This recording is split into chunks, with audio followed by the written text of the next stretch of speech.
സംഭവിച്ചതെന്നറിയോ? നിമിഷപ്രിയയുടെ ഉമ്മ കോടതിക്ക് ഒരു ഹർജി നൽകി ഈ ശിക്ഷ മരവിപ്പിക്കണമെന്ന് പറഞ്ഞുകൊണ്ട്.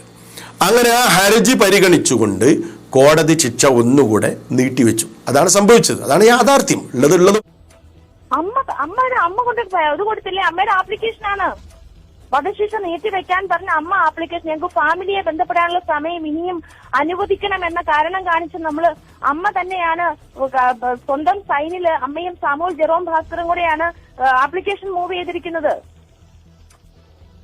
അത് കണക്കിലെടുത്തുകൊണ്ടാണ് നീട്ടിവെച്ചത്. ഉറപ്പായിട്ടും ലെറ്റർ ഹെഡിൽ ഒരു വരി നിങ്ങൾക്ക് കാണിച്ചു തരാൻ പറ്റും.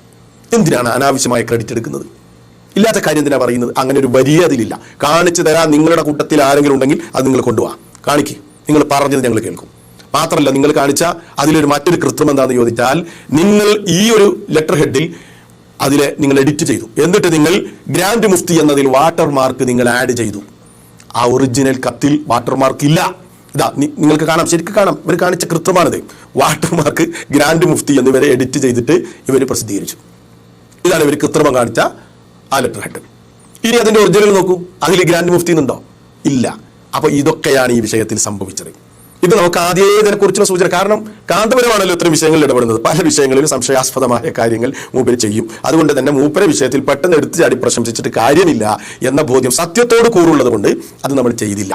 അതുകൊണ്ടാണ് മിണ്ടാതിരുന്നത്. എന്താ സംഭവിച്ചത്? നിമിഷപ്രിയയുടെ ഉമ്മ ഹർജി കൊടുത്തു, അത് നീട്ടിവെച്ചു. എന്നുള്ള വിവരം അവിടുന്ന് കിട്ടിയപ്പോൾ 15-ന് പത്രസമ്മേളനം നടത്തിയിട്ട് ഞങ്ങൾ അഭ്യർത്ഥന പ്രകാരമാണ് നീട്ടിവെച്ചത്, കോടതിയിൽ നിന്ന് ഞങ്ങൾക്ക് നേരിട്ട് വിവരം കിട്ടിയിരിക്കുന്നു എന്ന് പറഞ്ഞുകൊണ്ട് ആളാകാനും അതേപോലെ അതിൻ്റെ മൊത്തം ഉത്തരവാദിത്തം ഏറ്റെടുക്കാനും ശ്രമിക്കുകയാണ് ചെയ്തത്. നമുക്കൊരു കാര്യത്തിൽ ഇടപെടാനും സഹായം ചെയ്യാനൊക്കെ സാധിക്കുമെങ്കിൽ അത് നമ്മൾ ചെയ്യാം, നമുക്ക് ചെയ്യാം. എന്തിനാണ് അതിൻ്റെ പേരിൽ ഇങ്ങനെ ക്രെഡിറ്റ് എടുത്ത് ആളാവാൻ ശ്രമിക്കുന്നത്? എന്തിനാണ് വഞ്ചിക്കുന്നത്? എന്തിനാണ് കളവ് പറയുന്നത്? അപ്പോൾ ഈ ഒരു വിഷയത്തോട് മാത്രമാണ് നമുക്ക് അതിൽ വിയോജിപ്പുള്ളത്. അതല്ലാതെ ഇത് പറയുമ്പോൾ തെറ്റിദ്ധരിക്കേണ്ട, ആരോടുള്ളൊരു വിദ്വേഷമോ ഒരു വെറുപ്പോ ഇത് പറയാൻ നമ്മളെ പ്രേരിപ്പിച്ചിട്ടില്ല. കാന്തപുരം തന്നെ പോസിറ്റീവായി പറഞ്ഞ അദ്ദേഹത്തിൻ്റെ പല അഭിപ്രായങ്ങളും പോസിറ്റീവായിട്ട് നമ്മൾ വീഡിയോ ചെയ്തിട്ടുണ്ട് നമ്മുടെ ചാനലിൽ തന്നെ. അപ്പോൾ നമുക്ക് ആദർശപരമായി വിയോജിപ്പുള്ള ഒരാൾ എന്ത് പറഞ്ഞാലും അതിനെ അന്ധമായി എതിർക്കുക എന്നൊരു നിലപാട് എനിക്കില്ല. ഞാൻ അങ്ങനെ ചെയ്യാറില്ല.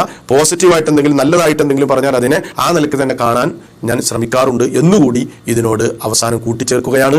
സത്യം മനസ്സിലാക്കാൻ അല്ലാഹു തൗഫീഖ് നൽകട്ടെ. വസ്സലാമു അലൈക്കും വറഹ്മത്തുള്ളാഹി വബറകാതുഹു.